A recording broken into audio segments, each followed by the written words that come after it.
This is LaserBolt and welcome to today's video. Today I want to share with you guys my review on the Iceberg, a legendary sniper found in the Outriders demo. Now this particular sniper is pretty crazy. Not only aesthetically does it look amazing, but the stats are also awesome. Now I'm going to be breaking down this weapon for you guys and telling you guys if you should definitely be farming and trying to get this weapon, and what characters this weapon is going to benefit the most, and why you might consider maybe skipping or deleting or dismantling or just collecting the mods for this particular gun. So if all of that sounds like something you're definitely interested, a like would be greatly appreciated. And don't forget about our monthly giveaway. It's pinned in the pinned comment. And good luck to everybody that's participating. Let's take a look at the Iceberg and see what it looks like aesthetically. I gotta tell you guys, and like I've been saying on almost all my weapon reviews, the weapon design team in Outriders definitely deserves a raise. They've done a really good job on these weapons and the way they look. Just look at this thing, man. It looks crazy. It looks crazy good. Now, the question is, just because it looks good is not enough for me to actually farm the weapon. Let's talk about the stats and find out if this weapon might be good for you or it might not be good for you at all. Just like we always do, guys, when we take a look at weapons, we look at three different stats. We look at the, of course, the attributes. We also look at the mods, and we look at the standard variants. We're going to get started with the attributes. For attributes, we have critical damage of 11%. Now, remember, when this weapon drops, you won't be able to increment this. You're only able to increment the one that has the shard. So we are going to be able to increment the status power, which is it drops at 17.5, which seems relatively high. I don't know what level this one is, but it seems to be either a level 2. So I'm assuming the status power, we're going to be able to get it all the way up to like 30% once it's fully maxed out to level 6. We also have a long range multiplier of 6%.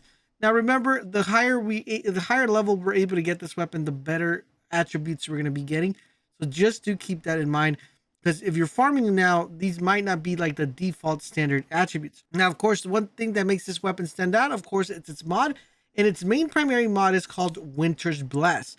And it says critical shots create an icy blast that inflicts freeze on enemies within a 4-meter radius. So basically what this does is when you get a crit hit, if there's multiple enemies around that person that you got the crit hit in, it's going to expand that freeze effect not only to the enemy, but also to the enemy surrounding it, 4 meters radius.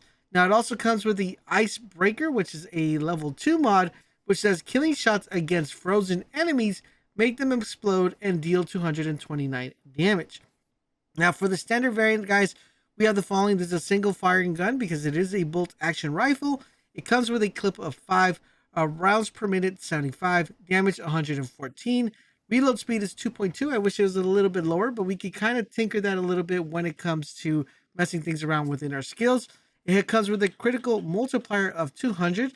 Accuracy is set at 100%, which is actually pretty crazy. And then we have stability at 44% with the range of 200 meters out.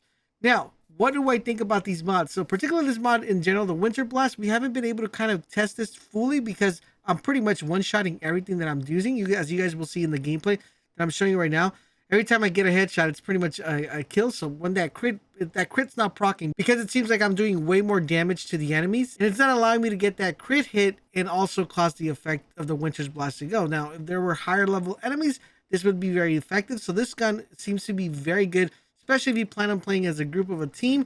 You could have someone just constantly critting people, freezing the enemies, and having your teammates do the damage. Because what that's going to do is that once that enemy is frozen, the level 2 mod's going to proc, because it's called Icebreaker, which is killing shots against frozen enemies, make them explode and deal 229 damage. Now these two mods go hand in hand, and they are actually pretty favorable. Another way you could actually play this is if you have a different gun, like say you want to go ahead and use an assault rifle that has the freeze effect that freezes enemies. You can follow up with the Icebreaker to deal that damage. So it's you could do a lot of things with this particular weapon. Now the question you might be having is, who is this weapon for? I think this weapon's going to favor two primary characters. Number one, definitely the Technomancer. If you're a Technomancer main, you should start farming for this like right now. This weapon is going to be crucial to your build, especially if you're going with the freeze build. It's going to be exponentially effective because you're going to have multiple ways of actually freezing people. Not only are you going to have your cryo turret, you could also make the missile barrage shoot cryo. You could also freeze people when you melee them. So this gun goes in hand with the whole freeze effect for the Technomancer. In addition to that, guys, I believe this gun will be very favorable for the Pyromancer, which is kind of crazy because this is ice and the Pyromancer's fire, it'll just melt. But I think the Pyromancer will be very good for this weapon, and he is more of a mid-range kind of character. For the Devastator and the Trickster, I don't see too much benefit for this particular gun, because the Devastator and the Trickster are going to be characters that you're going to have to be fighting at close range. I don't really see too much of a benefit for a sniper rifle within their arsenal. As of right now, based on the beta, I don't see that being too much of a factor for them. So if I had to give this weapon a rating from 1 to 10, if you're a Technomancer and a Pyromancer, definitely Technomancer, 10 out of 10. You got to get this weapon. Pyromancer, 7 out of 10. Trickster and Devastator, I'm going to put this like at a 4 out of 10. It is not a requirement, but you want to have a really cool sniper rifle, this is definitely the one you should probably consider picking up. I'm going to let the rest of the gameplay play out of me using this particular gun, just using the gun in general and using the whole ice effect. It's actually pretty fun. I didn't use any other guns, so enjoy the rest of the gameplay. Thank you guys for watching. Also, thank you for all the support you guys have shown to the channel. Thank you guys for checking us over at our live stream as well. And if you guys are enjoying our Outriders coverage, don't forget to drop a like, drop a comment, but most importantly, subscribe to the channel, turn on those notifications, and enjoy the other videos that are popping up right now on the screen. They're very helpful, very informative. And have you guys made your decision on who you're going to main? Let me know in the comment section down below. Thank you guys for watching. Enjoy the rest of the gameplay, and I'll catch you guys later.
Should have seen that coming.